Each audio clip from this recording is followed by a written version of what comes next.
Hi friends, இன்றைக்கி வந்து நம்ம முருங்கைத்தலையில் பொரியல் பண்ண போகிறோம். அது எப்படி செய்யுதுன்னு பார்க்கலாம் பாருங்கள். ஃபஸ்ட்டு வந்து ஸ்டவ் ஆன் பண்ணிக்கலாம். கொஞ்சம் எண்ணெய் ஊற்றி கடுகு போட்டுக்கலாங்க. நல்லா சூடு ஏறட்டும். பாருங்கள், எண்ணெய் காஞ்சிருச்சு. இப்போ கொஞ்சம் கடுகு போட்டுக்கலாம். கடுகு போட்டு வரமிளகாயும் சின்ன வெங்காயம் கொஞ்சம் போட்டுக்கலாம். பெரிய வெங்காயம் கூட போட்டுக்கலாம் நம்ம தாளிக்கிறதுக்கு.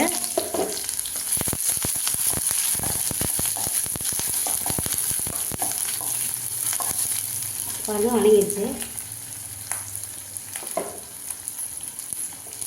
இப்போ முருங்கை தழை போட்டுடலாம்.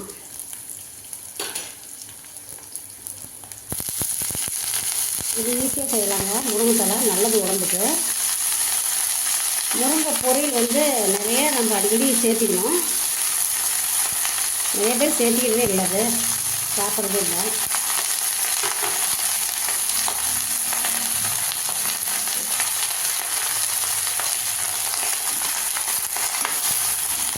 நல்லா வெள்ளை வாக்கி நம்ம தேங்காய் கூட திரும்பி போட்டுக்கலாம். இல்லைன்னா முட்டை கூட நம்ம இதில் உடச்சி பொரியல் பண்ணிக்கலாம்.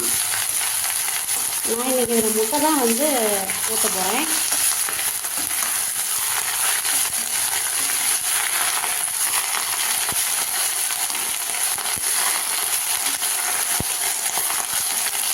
இந்த பொரியல் வந்து அவ்வளோ நல்லதுங்க உடம்புக்கு. இது பாருங்கள், கொஞ்சம் நேரம் நல்லா வேகட்டும். கொஞ்சம் நம்ம வந்து தண்ணி தெளிச்சிக்கலாம். கொஞ்சம் வந்து சிம்மிலே வச்சு அது நல்லா வேகணும். இதெல்லாம் வெந்த பிறகு தான் நம்ம வந்து உப்பு போட்டுக்கணும். உப்பே போட்டோம்னா இது நல்லா சுண்ட சுண்ட கொஞ்சம் உப்பு அதிகமாக இருக்கிற மாதிரி இருக்கும். இது கொஞ்சம் நேரம் நல்லா வேகுதுங்க. பாருங்கள், கொஞ்சம் வெந்துருச்சு. இதிலே வந்து நம்ம கொஞ்சம் சால்ட்டு போட்டுக்கலாம். ஏன்னா ஃபஸ்ட்டே போட்டோம்னா உப்பு அதிகமாக இருக்கிற மாதிரி இருக்கும். இப்போ இதை நல்லா வந்து ட்ரை ஆகிற வரைக்கும் நம்ம நல்லா வணக்கிட்டு அதுக்கப்புறம் நம்ம வந்து முட்டை 3 எடுத்துக்கோங்க. அந்த 3 முட்டை இதிலே போட்டு தேங்காய்க்கு பதிலாக நம்ம முட்டை போட்டு கிளறிக்கலாம். டேஸ்ட்டாக இருக்கும் நல்லா. பாருங்கள், முருங்கை தழை வந்து இப்போ நல்லா வெந்துருச்சு. இப்போ நம்ம வந்து 3 முட்டையை போட்டு அது கிளறி இறக்கி வச்சிடலாம். அவ்வளோதான் வேலை. ஈஸி. முருங்கை தழை பொரியல் வந்து நல்லா ஈஸியாக செய்யலாம்.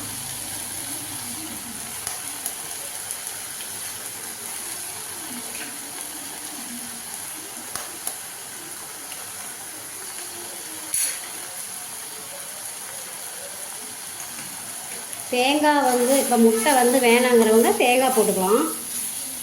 நான் வந்து முட்டை போடணுன்னு போடுறேன். இது வந்து நல்லாயிருக்கும். இது குழந்தைங்க கூட சாப்பிட்டுக்குவாங்க.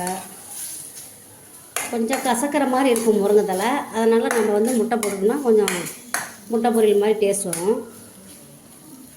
அதுக்கு தான் முட்டை போடுறது. முட்டை வேணாங்கிறவங்க வந்து தேங்காய் போட்டுக்குங்க. அவ்வளோதாங்க, இந்த பொரியல் ரெடி ஆயிடுச்சு. முருங்கை தழை பொரியல்.